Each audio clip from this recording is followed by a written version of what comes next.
Assalamualaikum warahmatullahi wabarakatuh. Masih dengan Bu Ida di sini melanjutkan yang kemarin ya, yaitu tentang dinamika rotasi.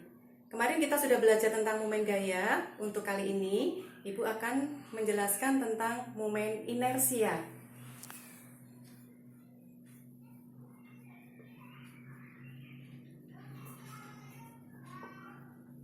Ya.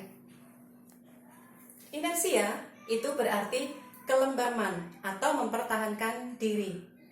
Jadi kalau kita lihat dari kalimat momen inersia ini, itu berarti ukuran kelembaman dari suatu benda untuk berotasi atau berputar. Nah, momen inersia itu dikelompokkan menjadi dua. Ada momen inersia partikel, ada momen inersia benda tegar. Nah, untuk kali ini Ibu akan sampaikan tentang momen inersia partikel. Nah, kita lihat yang pertama ya, momen inersia partikel.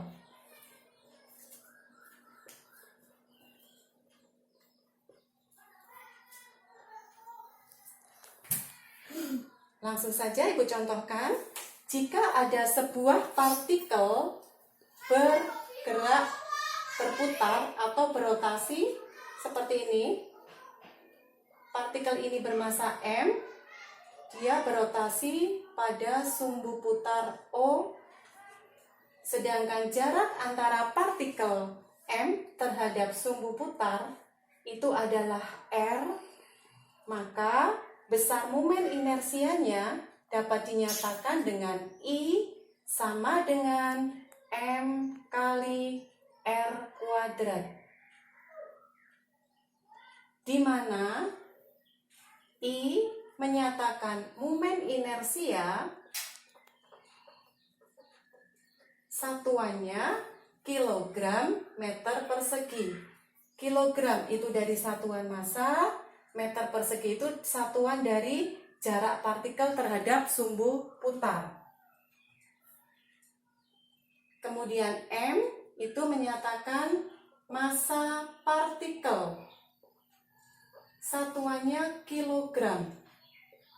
R menyatakan jarak partikel terhadap sumbu putar, satuannya adalah meter. Nah, sekarang bagaimana jika partikelnya itu lebih dari satu?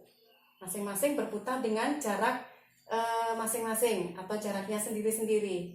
Maka kita dapat menentukan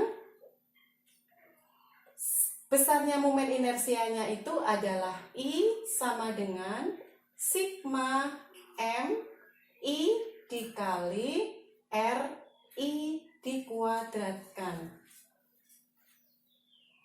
Nah, I ini nanti menyatakan partikel 1, partikel 2, partikel 3, dan seterusnya. Contoh.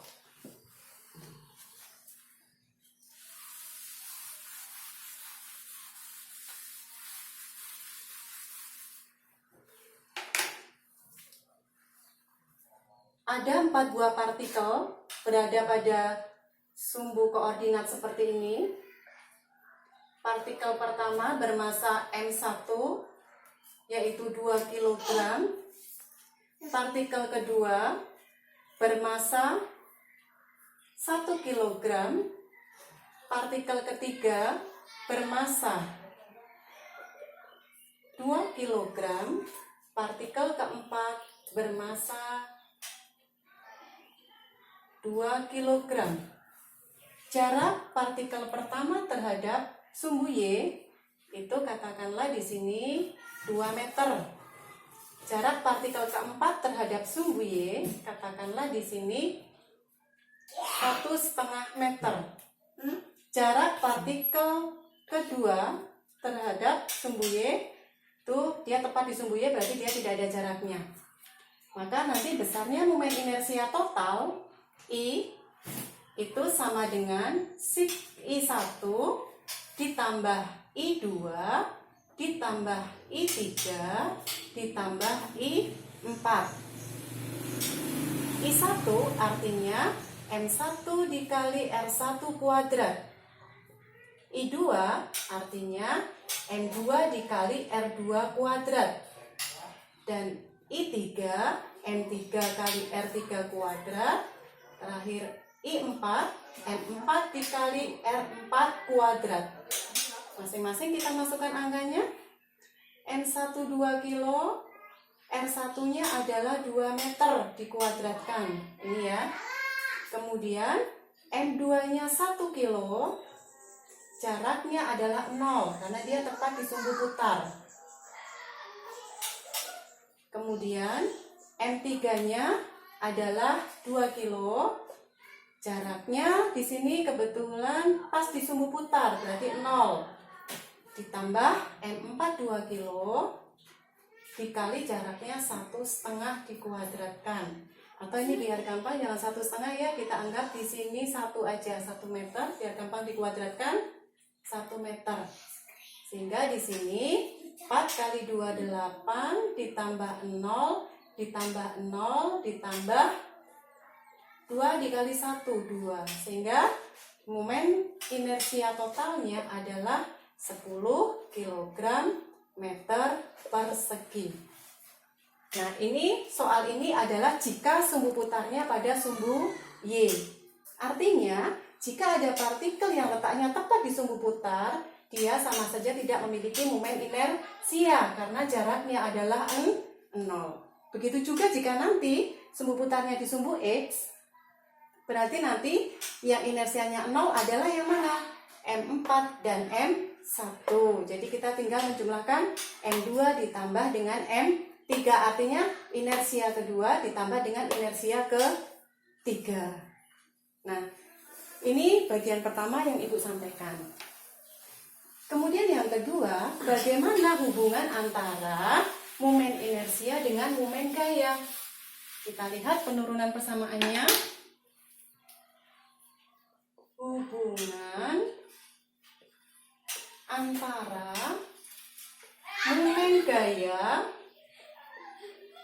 dengan momen inersia. Kita ingat kembali, saat kita belajar hukum Newton kedua, kita punya persamaan F sama dengan M dikali A.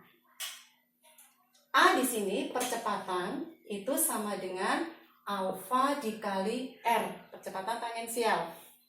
Sehingga jika kedua ruas ini, ruas kiri dan ruas kanan kita kalikan dengan R, maka persamaannya menjadi F kali R sama dengan M dikali R dikali alfa kali R lagi. Hanya diganti ini, alfa kali R. Sehingga F kali R sama dengan M kali R kuadrat, R kali R itu R kuadrat, dikali alfa. F kali R itu adalah momen gaya. Sedangkan M kali R kuadrat tadi adalah momen inersia, dikali alfa. Jadi, hubungan antara momen gaya dan momen inersia dinyatakan dengan tau sama dengan I dikali alfa.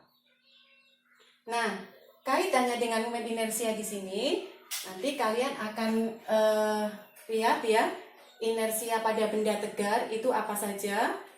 Nah, mungkin kalian harus tahu dulu ya, benda tegar itu apa saja. Misalnya di sini yang berlaku ya untuk benda tegar pada inersia di sini adalah ada silinder pejal, ada silinder berongga, ada bola pejal, ada bola berongga, dan seterusnya. Nah, masing-masing besarnya inersia itu, Ibu contohkan beberapa saja ya. Misalnya untuk silinder pejal, itu momen inersianya adalah setengah M kali R kuadrat.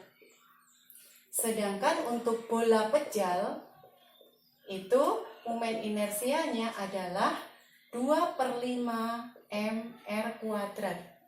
Dan untuk benda tegar yang lainnya, silahkan kalian bisa lihat di buku-buku pelajaran fisika ya, misalnya buku paket, atau mungkin kalian bisa browsing di internet. Itu nanti akan ada tabel beberapa nilai inersia pada beberapa benda tegar. Ya, saya kira ini dulu pertemuan Ibu penjelasan tentang momen inersia. Nanti selanjutnya akan kita lanjutkan untuk materi berikutnya, yaitu tentang momentum sudut. Saya akhiri ya. Assalamualaikum warahmatullahi wabarakatuh.